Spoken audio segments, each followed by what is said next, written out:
rekatodyan Rata Sena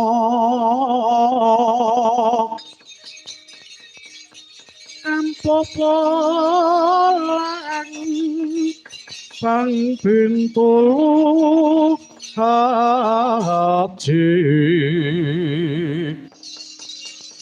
Sarira Sang Umma Umma Gadek Wok Simpar Toto Yen ngandika gereng-gereng pindha kuntur kadang pananggak Pandhawa mawa sindung yen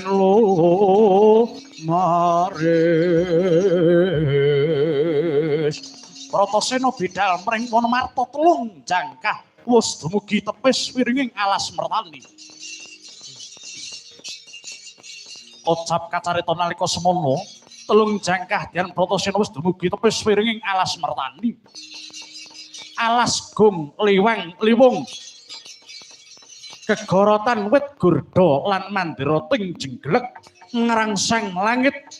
angin kekayon sambung sumambung tepung maru gunung satemuhing maruta pating jaredot kadya panggerenging raksasa arsa arubra kelapet saking keteling gegodhongan saengga ngalingi soroting surya pramila peteng ing sajroning alas mertani pepasan petenge ngandumuk krana Raden Bratasena njegrek yayah Tugu Sinokarta dupi mulat gelaring mono mertani nanging ideping tekad sang abagus datan mundur ing geguntur datan endo ing bebaya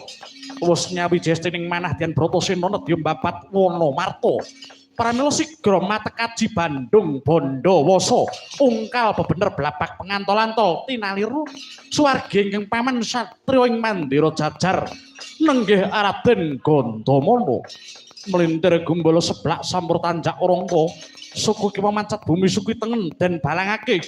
jemengkah sang sena manjing jroning alas mertani medhali kekaryan ndonggeli srila sulanganti bubra langkah candane